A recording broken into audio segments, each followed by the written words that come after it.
메타버스 활용과 전망에 대해서 한국전자기술연구원 김현식 책임님을 모시도록 하겠습니다. 김현식 책임님은 한국전자기술연구원 블록체인 사업단 단장을 역임하셨고요. 현재는 콘텐츠 응용연구센터 책임연구원을 맡고 계십니다.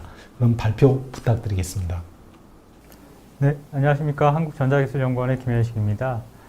본 세션에서는 메타버스와의 응용과 활용 부분에 대해서 말씀드리고요. 현재 진행되고 있는 메타버스 서비스 사례들과 앞으로 나올 메타버스에 대한 기술적인 관점에서의 전망 등을 좀 발표드리도록 하겠습니다. 네. 먼저 들어가기 앞서 저희가 메타버스에 대해서 바라보는 관점에 대해서 잠시 말씀드리겠습니다. 현재 보시다시피 현재는 이제 디지털 기기들을 통해서 우리가 상상하는 거나 우리가 표현하는 것들을 저렇게 드로잉 하거나 만들 수 있습니다.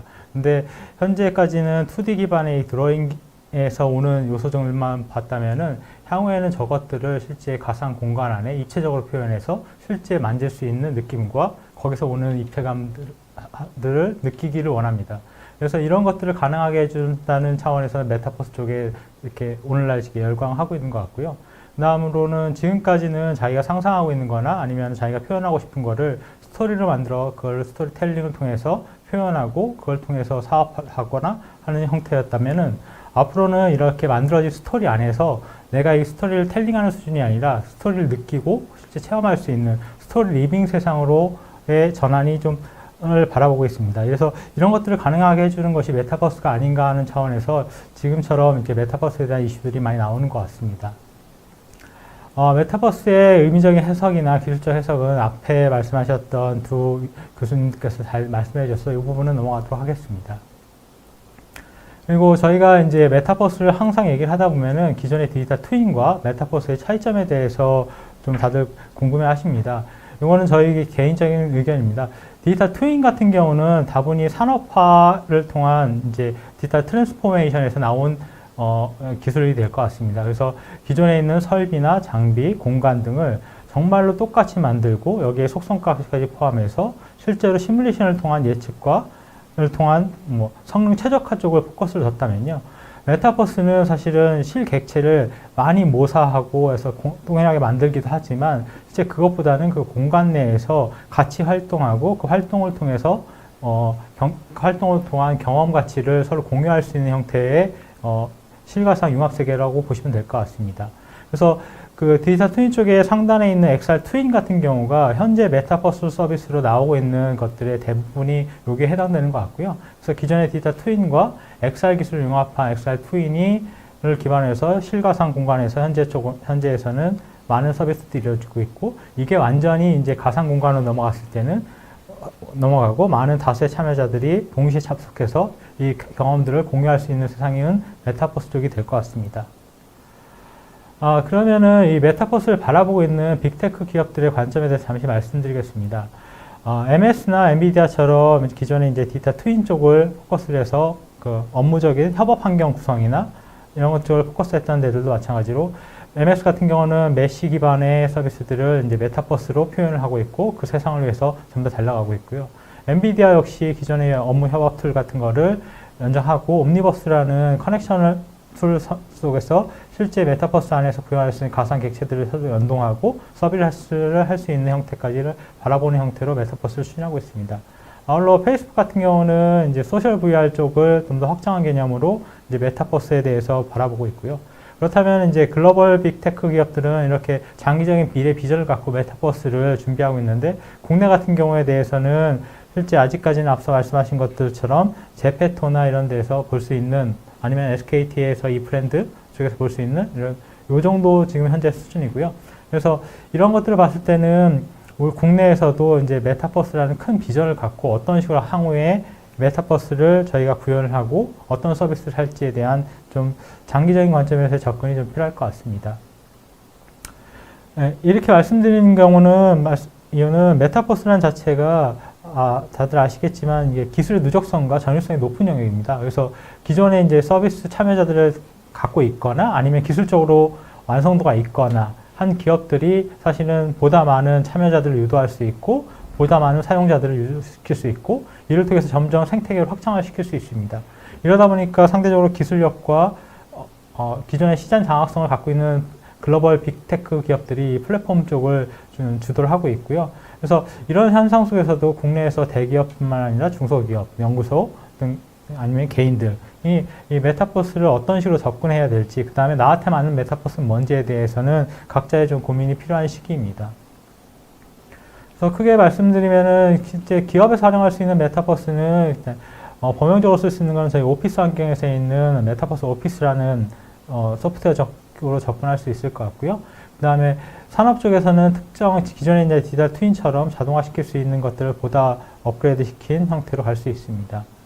그리고 앞서 말씀드린 것처럼 메타버스가 각 산업 도메인이나 목적별로 존재하다 보니까 이 안에서의 그 글로벌 독점 기업들이 플랫폼을 장악하는 문제들이 발생할 수 있습니다. 그래서 앞서 이제 교수님들께서 말씀해 주신 것처럼 이게 블록체인 중심의 프로토콜 경제 시스템이 메타버스와 융합됐을 때는 사실 이렇게 독점적인 플랫폼 문제를 해결할 수 있기 때문에 메타버스 토큰 이코노미라는 쪽으로의 접근도 근래에 대해서는 이슈가 되고 있습니다. 다음으로는 현재 나와 있는 메타버스의 유스 케이스라 하는 것들을 좀 분류해서 좀 보도록 하겠습니다. 첫 번째로 워크 플랫폼입니다. 이 부분들은 보시다시피 실제 각 기업에서 업무 협업이나 아니면은 재택 또는 아니면 온라인 회의 등을 위해서 만들어진 플랫폼입니다. 이 중에 가장 대표적인 거는 게더타운이 있고요. 아시다시피 게더타운은 줌의 불편함을 좀 해결하기 위해서 나온 예이고요. 근래 들어서는 이제 게더타운에서 다양한 기술들이 적용하면서 메타버스 내에 이제 어떻게 보면 오피스 환경 아니면은 회의 환경 등에서의 이점이 많이 있기 때문에 이쪽에 이제 가입자들이 많이 늘고 있는 걸로 알고 있습니다. 팀프로도 비슷한 형태이고요. 다음으로는 이게 기존의 이제 디지털 트윈처럼 엑셀 트윈에서 한 것처럼 업무 효율성을 올리기 위한 쪽에 접근들이 있습니다. 그래서 보시는 것처럼 로고스 쪽에서 이제 고객들이 구매하기 전에 각자 그 개발사에서 만드는 제품들을 체험할 수 있는 형태나 아니면은 릴레이카처럼 자동차 모델들을 가상 공간에서 체험하고 그걸 통해서 이제 선체험 후 이제 후 결제하는 시스템들을 가고 있고요. 월마트처럼 직원 교육을 위한 형태로도 쓰이고 있습니다. 이런 부분들은 앞서 말씀드린 것처럼 디지털 트윈 기반의 엑셀 트윈 쪽에서의 서비스 접근과도 유사한 예이들이고요. 이 부분들이 이제 사실 기존의 몇몇 사용자들이 아닌 다수의 사용자가 동시에 참여해서 같이 경험을 나눌 수 있다면은 이거는 이제 앞으로는 진정한 메타버스 서비스로 자리 잡을 수도 있을 것 같습니다. 다음으로는 엔터테인먼트 쪽입니다.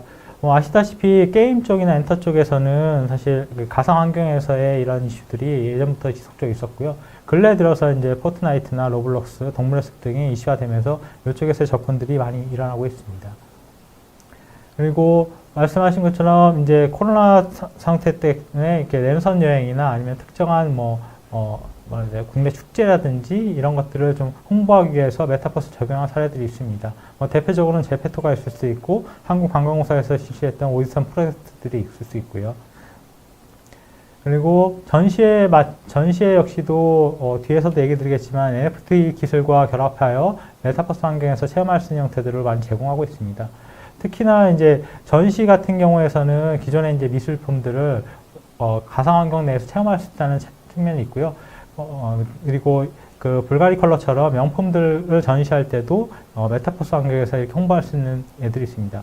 그리고 저희가 좀 관심 있게 바라고 있는 거는 하단에 있는 너와 내가 만든 세상처럼 이 작품 자체가 서로 안에 감정 공유를 할 수 있는 작품들인 경우에는 요 메타버스 안에 접속하신 분들이 이 작품들을 감상하면서 거기서 오는 외로움이라든지 무서움 등을 간접적으로 체험할 수 있고 이를 통해서 실제적으로 작가들이 연출하고 싶었던 내용들을 보다 실감적으로 느낄 수 있는 형태들이 제공하고 있습니다. 이런 부분들은 사실은 기존에 이제 VR 쪽에서 나온 정서 치료라든지 감정 치료 쪽으로 확대된다면은 메타버스에서의 또 다른 효과적인 서비스로 자리매김할 수 있을 거로 보고 있습니다. 다음은 이벤트들입니다. 이벤트는 워낙 많이 지금도 마찬가지로 메타버스 안에서 무슨 행사를 한다든지 아니면은 제페토 안에서 아이돌 그룹과의 팬미팅을 한다든지 하는 형태로 많이 진행되고 있고요. 다음으로는 이제 세계 문화유산 같은 쪽에서의 접근들이 있습니다. 기존에는 이제 문화유산들을 디지털 트윈화 시켜서 이제 어떻게 보면 온라인 환경에서의 관람 또는 아니면은 좀 더 정보를 주는 형태로 좀 제공됐다면은 이제 메타버스에서 바라보는 세계문화유산 같은 경우는 다수의 참여자들이 동시에 그 공간 안에 들어가서 실제 이 문화 유적지들을 바라보고 여기서 다양한 정보들을 서로 교환할 수 있는 형태로 올라가고 있습니다. 그래서 이 부분들은 지속적으로 이제 문화재 보호 차원이나 아니면은 국내 문화재들의 해외나 다수의 사람들한테 알려주기 형태로 공적인 의미에서는 향후에도 더 발전할 수 있을 거라고 보고 있습니다. 그 다음에 이코노믹 액티비티 쪽입니다. 이 부분들은 아직까지는 이제 게임이나 이런 쪽 내에서 기존의 이제 가상화폐와 연계한 시스템들이고요. 이 부분들은 어떻게 보면 기존의 메타버스 안에 기존의 가상화폐들을 접목시켜서 어떻게 보면 거기서 얻을 수 있는 코인들이나 이런 것들을 실세계에서 교환해서 수익을 창출한다는 차원으로 보고 있습니다. 그래서 저희가 생각하는 메타버스의 경제 시스템 상에서는 쪽의 레벨을 봤을 때는 초창기 모델로 좀 바라보고 있습니다. 이런 메타버스들이 향후에 어떻게 발전할 거냐 봤을 때는 기술의 융합이 사실 많이 필요합니다. 그래서 저희가 봤을 때는 실제 리얼월드를 이런 메타버스 환경을 구성하기 위해서는 가장 필요한 거는 앞서 말씀하신 XR 기술이 필요하고요. 그 다음에 얘네들을 동시에 많은 다수의 참여자들한테 제공하기 때문에 5G나 6G 또는 그 이상에 대한 네트워크 환경도 필요하고요. 그 다음에 메타버스 안에서 돌아다니면서 생성되는 데이터 또는 실세계에 있는 데이터를 메타버스 안경으로 올 수 있는 데이터 테크놀로지도 필요하고, 아울러서 메타버스 안에서 시스템이나 아니면 서비스들이 운영되기 위한 다양한 인공지능 기술들이 필요합니다. 인공지능 기술들은 다분히 메타버스로 요즘 얘기 나오는 메타 휴먼 쪽에 대해서도 적용할 수도 있고, 실제 여기서 운영되는 데이터들 기반으로 해서 보다 좋은 서비스를 개발할 때도 쓸 수 있고요.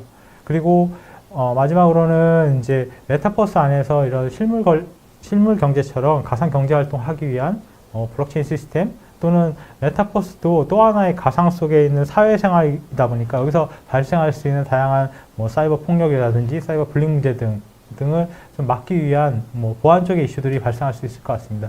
이런 부분들에 대해서는 좀 기술적인 융합과 노력이 좀 필요할 것 같고요. 이를 기반으로 해서 실제 메타버스의 공간을 구축하고 거기에 필요한 객체, 여기서의 객체라는 메타 휴먼뿐만 아니라 메타버스 공간을 구성하고 있는 모든 객체들을 대상하고 있습니다. 그리고 메타버스 안에서 우리가 즐길 수 있는 입체 공간형 미디어도 생성해서 즐길 수 있는 기술들이 필요하고요. 그 다음에 실세계에 있는 사용자와 메타버스 안에 있는 아바타 또는 아바타하고 그 메타버스 공간 안에 있는 사물들 간에 이제 상호작용할 수 있는 실감 상호작용 기술들도 필요하고요. 앞서 말씀드린 것처럼 이런 메타버스 세상을 만들었을 때 가상세계에서 사회생활을 하면서 나올 수 있는 다양한 문제들을 해결하기 위한 가상사회 안전망 구축 기술 등이 좀 필요할 것 같습니다. 그리고 말씀드린 것처럼 다양한 메타버스들이 존재하지만 이 중에서는 그래도 하나 정도는 개방형의 플랫폼들이 필요할 것 같고요. 이 개방형 플랫폼 등에서 이종의 메타버스 간의 연동, 아니면 메타버스 안에 발생되는 창작물들의 연동, 아니면 이렇게 메타버스에서 발생했던 경험을 타는 메타버스에서 공유할 수 있는 환경 등 이런 것들을 제공할 수 있을 거로 보고 있습니다. 그래서 이를 위해서는 앞서 발표해 주신 남 교수님께서 발표해 주신 XR 기술에 대한 고도화도 필요하고요. 인공지능에 대한 기술 고도화도 필요하고, 그 다음에 가상세계의 사회 안전망 구축을 위한 보안이나 블록체인 기술 등에 대한 고도화도 필요합니다. 이것들을 통째로 이제 융합해서 실제 이 메타버스를 구성하는 객체 생성이나 공간 생성, 그 다음에 사용자 UI UX, 그 다음에 요것들을 실제 운영할 수 있는 메타버스 운영 시스템 등이 좀 만들 필요가 있고요. 이를 통해서 앞서 윤정현 교수님께서 말씀해 주신 것처럼 가상세계 안에서 현실과 유사한 경험을 제공할 수 있는 생태계가 마련될 것으로 보고 있습니다. 그래서 저희가 이렇게 정리해서 말씀드리면은 메타버스 기술들은 다음과 같이 동일한 시간대에 공존해야 된다.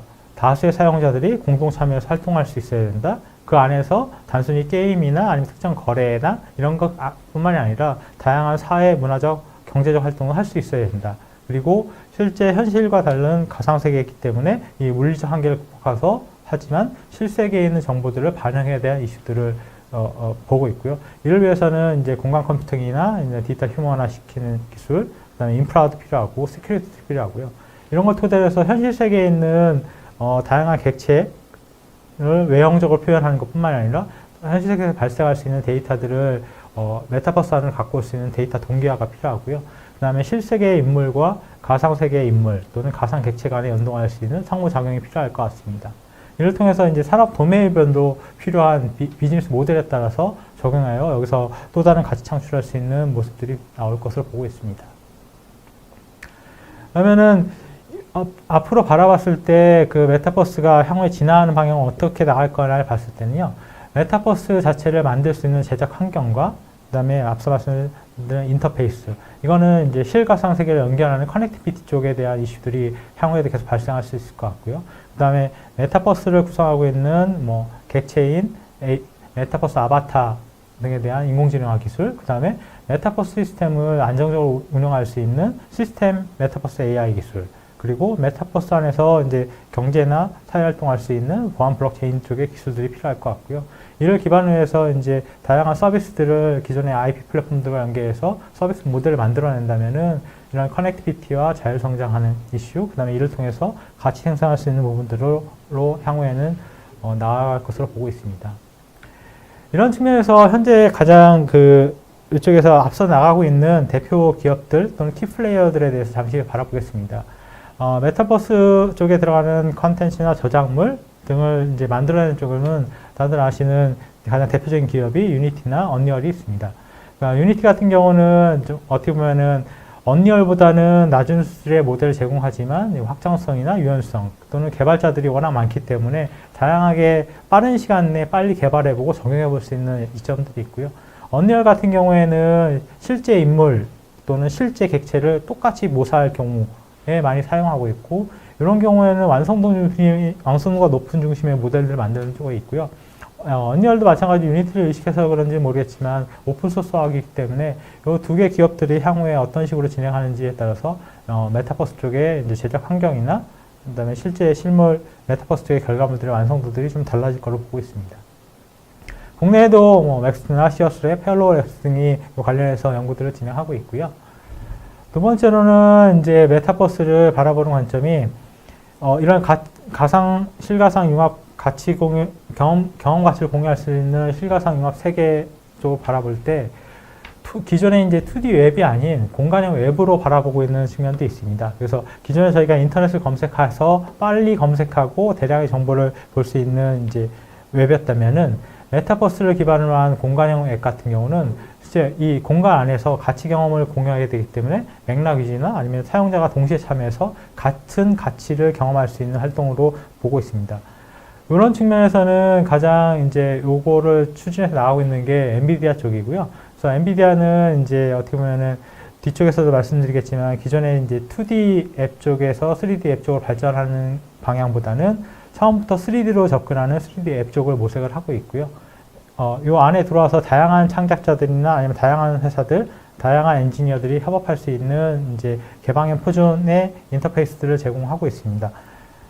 그래서 이거는 기존에 이제 3D 앱 쪽을 바라봤던 시선과 엔비디아에서 바라보는 시선에 대한 참고 자료이고요. 이거는 이제 엔비디아에서 어떤 식으로 이제 기존에 이제 픽사의 USD를 기반으로 해서 다양한 엔지니어들이나 회사들 아니면 다양한 툴들과 연동할 수 있는 표준 스크립트를 만들어내는 부분에 대한 참고 자료입니다. 그리고 앞서 처음에 말씀드렸던 이제 옴니버스라는 커넥터를 통해서 다양한 개발사들이 만들어내는 것들을 동시에 연동해서 한 번에 만들 수 있는 이런 형태의 그 전체 솔루션들을 제공하고 있습니다. 두 번째로는 이제 메타버스 안에 다양한 컨텐츠들이 존재하고 미디어들이 존재할 텐데 이런 것들은 과연 그럼 향후에 어떻게 될 거냐라는 관점입니다. 기존에는 이제 설계된 디자인된 인터랙티브 미디어, 즉 뭐 대표적으로는 게임이 될 수 있겠죠. 이런 거에서 메타버스는 사실은 디자인이 가능한 인터랙티브 미디어 쪽으로 발전하고 있습니다. 그래서 메타버스 안에서 체험할 수 있고 거기서 이제 만들어내는 미디어들은 사실은 어떻게 보면은 이런 게이미피케이션 기반에서의 그러니까 인문학적인 요소와 몰입감과 그 다음에 뭐 동시활동이나 이런 것들을 제공하는 형태로 갈 수 있을 것 같습니다. 다음은 이제 이코노미 쪽입니다. 그래서 메타버스 안에서 이제 경제활동 이슈들이 많이 얘기들이 나오면서 메타버스 안에서의 나온 창작물 또는 아니면 거기서의 거래되는 시스템들은 어떻게 할 거냐라는 관점에서 봤을 때는 현재 나온 기술 중에서는 이제 블록체인 기술 쪽이 가장 적합한 기술로 대두되고 있습니다. 그래서 기존에 이제 메타버스 경제 체계를 통해서 그리고 기존의 블록체인 중에서도 이제 퍼블릭 블록체인 기반으로 해서 탈중앙화시키고 이런 것들이 증빙 자료가 다 남는 형태로, 그 다음에 거버넌스가 형성이 돼서 이 안에서 발생되는 정책이나 규약 등이 함부로 왔다 갔다 바뀌지 않고 다양한 그 플랫폼들과 호환성을 유지하는 형태, 그리고 요 NFT 기술을 기반으로 해서 여기서 만든 기술에 대한 제품에 대한 소유권과 재산권 증명 등을 추진하는 형태로 진행하고 있습니다. 그래서 NFT 쪽은 앞서 그 두 분 교수님들이 많이 말씀해 주셔서 이 부분은 참고로 해서 넘어가도록 하겠습니다. 그래서 메타버스 안에서 NFT가 중요한 이유는 사실은 그 사용자나 창작자가 만든 그 저작물에 대해서 고유성 또는 희소성과 소유권을 부여하기 때문에 이게 이슈화가 되고 있고요. 이 부분들이 이제 향후에 이제 메타버스 안에 들어왔을 때 어떠한 형태를 안착할지는 좀 더 이제 고민의 포인트들이 필요합니다. 그러면은 이런 에코시스템 중에서 가장 이제 키 플레이어로 저희가 보고 있는 이더리움입니다. 이 이더리움을 본 이유는 사실은 이더리움은 블록체인 쪽에서 이제 퍼블릭 블록체인 쪽에서의 가장 큰 플랫폼이라고 볼 수 있고요. 많은 다수의 개발자 또는 사업자들이 참여하고 있고, 그 다음에 그 기존에 나와 있는 NFT 중에서는 이제 이더리움에서 나온 ERC-20를 통한 NFT 쪽이 가장 많이 활성화되어 있기 때문에 이더리움이 아무래도 메타버스 안에 처음 들어왔을 때는 좀 자리를 잡지 않을까라는 생각을 갖고 있습니다. 근데 이런 생각과 더불어서 이더리움이 기존에 갖고 있던 뭐 처리 속도라든지 수수료 문제들을 해결하려고 이더리움 자체도 노력을 하고 있고요. 그래서 근래 들어서 이더리움이 이더리움 2.0을 발표하면서 기존의 처리 속도가 늦었던 부분들을 개선했고, 그 다음에 점점 더 개선되면 할수록 사용자들은 더 많은 참여할 수 있게 됐고, 그걸 통해서 거래 수수료도 하락되면은 사실은 메타버스 안에서 이더리움 사용성은 더 증가할 수도 있을 거로 보고 있습니다. 다음으로는 이제 메타버스를 바라보는 이제 비즈니스 모델 쪽입니다. 그래서 보면은 앞서 말씀드린 것처럼 이제 메타버스는 기술의 누적성이나 전유성이 높기 때문에 기존의 저작 도구나 사용자 기반의 뭐 아이템 누적회나 경험 공유의 경로 의존성 등이 존재합니다. 그래서 한마디로 말씀드리면은 기술력이 좋고 기존의 고객들을 많이 갖고 있는 데들이 아무래도 후발주자보다는 유리하다는 측면이고요.